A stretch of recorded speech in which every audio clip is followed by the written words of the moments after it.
Level 1, 0. Not debt. Not negative. Just nothing. You do math constantly. In the shower, on the bus, 14 days until payday. $31 in your pocket. The math never resolves, so you keep running it as if the numbers will apologize and rearrange themselves.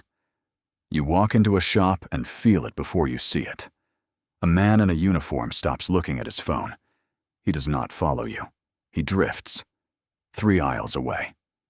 Always 3. You buy one item, you buy it fast. Browsing belongs to men who are not being watched. You go to an interview in the one shirt you own. The man behind the desk looks at your shoes half a second longer than he means to. He does not know he did it. You know he did it. He says they will call you. They do not call you. Then your chest starts hurting on a Tuesday. You look up the symptoms on a cracked phone screen and close the tab, because the words on that page cost money to be true.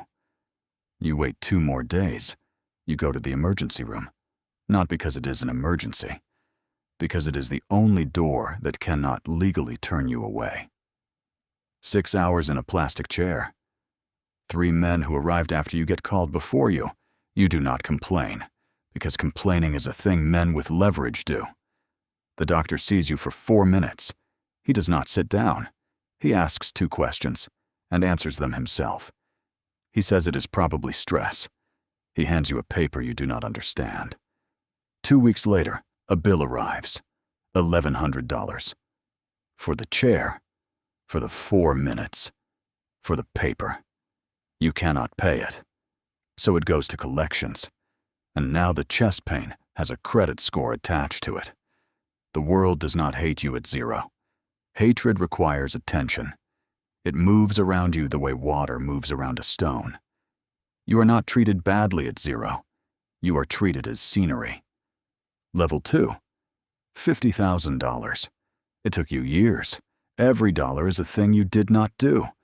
A birthday you skipped, a friend who stopped inviting you because you always said no, and eventually he believed you. But something changes here, and it changes quietly. You stop doing math in the shower. You just notice one morning that you did not.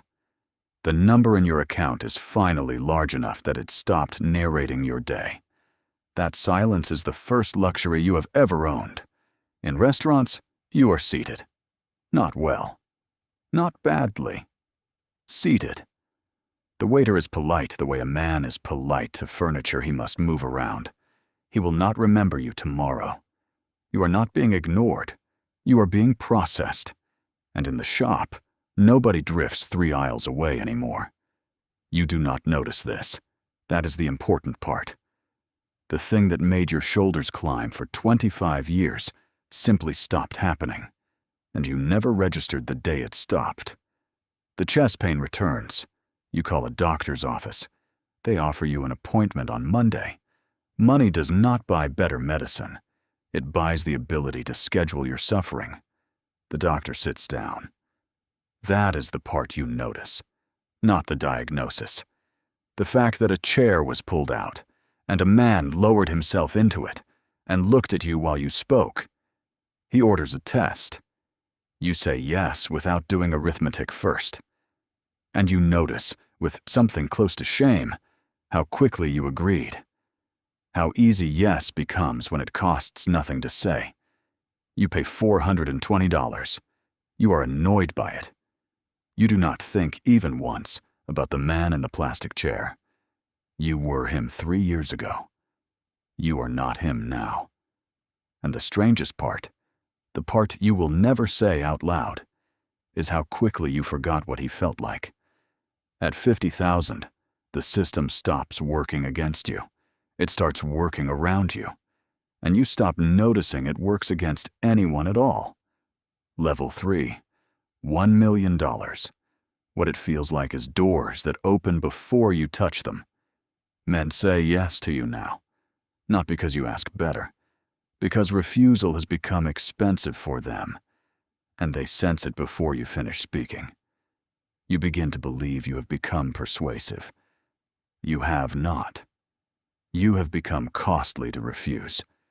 A stranger asks what you do, and then he listens. Actually listens. Eyes on you. Waiting for the end of the sentence. You have not become more interesting. You have become more expensive to ignore. You get pulled over. The officer looks at the car. He looks at you. Something in his shoulders changes before he reaches the window. He's polite. He's brief. He gives you a warning. You drive away and feel nothing, because nothing happened. 20 years ago, the same stop took 40 minutes. You kept both hands on the wheel the entire time. Your heart did not slow down until you were 3 streets away. Same road. Same laws. Different car. The chest pain returns. You do not call a doctor. You call your doctor.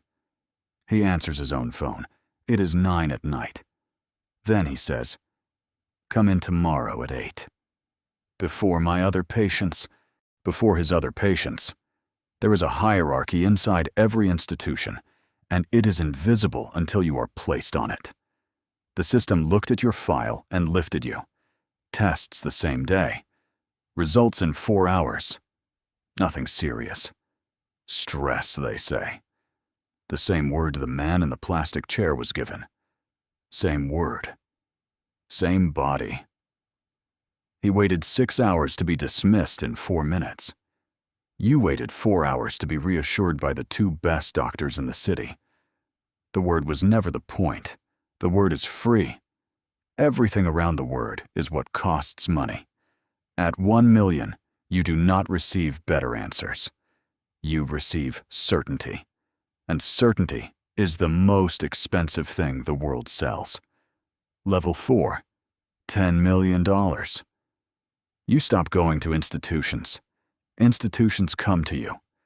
You walk into a restaurant you have never visited, and the manager is already moving toward you. You did not book. Someone booked for you, and you were not told, because being told is a thing that happens to men who are still becoming. You are told, gently, that something is not permitted. You do not argue. You simply pause, and let the silence sit, and watch the man across from you begin to solve a problem that 40 seconds ago was not his problem. He finds a way. He always finds a way.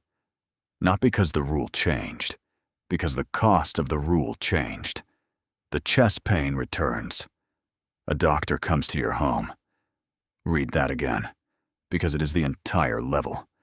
Not a clinic, not an office, a physician with a bag in your living room on a Sunday. There is no next patient, because for the length of this visit, you are the only patient who exists. You are not treated faster at 10 million. You are treated first. And the word first implies a line. And the line is made of men. And the men are real.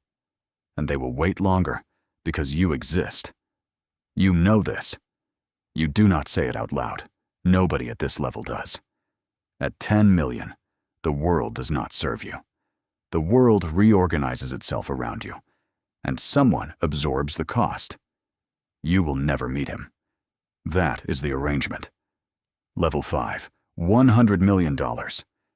You do not have money at this level. You have gravity. You no longer make requests. You express preferences, and the world rearranges itself to match them. You sit in a room with no logo on the door. You do not apply for things here. Things apply for you. A rule is explained to you.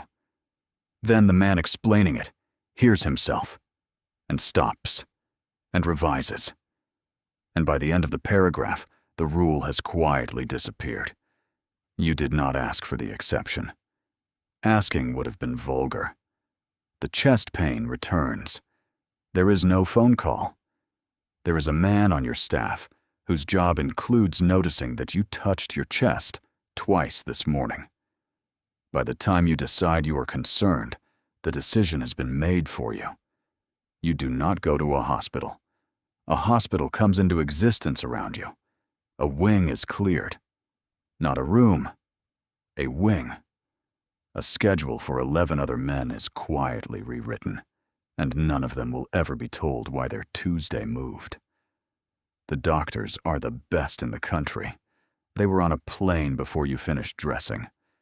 None of them will send a bill. Billing you would be a small, embarrassing failure of understanding. It is nothing serious. Stress. The same word. The same word given to the man in the plastic chair, who waited 6 hours to hear it from a doctor who did not sit down, who was billed $1,100 for the privilege of being dismissed. The same word, the same body, the same fear at 2 a.m. The only difference that has ever existed is what the world did with that fear once you handed it over. At 100 million, you are not a patient. You are an event. And the world will bend 100 lives to make sure the event ends well. Somewhere right now, a man is sitting in a plastic chair. He has been there 5 hours. His chest hurts. When the doctor comes, he will not sit down. He will say the word stress and hand over a piece of paper. 2 weeks later, a bill will arrive for $1,100. It will not be paid. And the fear he felt at 2 a.m. will be converted, quietly, into a mark on a credit report. He is the same person you were, the same body, the same heart, the same 3 a.m. terror that something inside him is going wrong and nobody is coming. The doctors do not know more medicine at $100 million. The tests are not more accurate. The heart is not more valuable. The fear is not more real. The only thing that changes from 0 to 100 million is how much of the world's attention your fear is permitted to buy. You are the same man at every balance. The world simply decides how much of a man you get to be, based on what is sitting next to your name. The most disturbing part is not that the world does this. The most disturbing part is how quickly you stopped noticing. The moment it started working in your favor,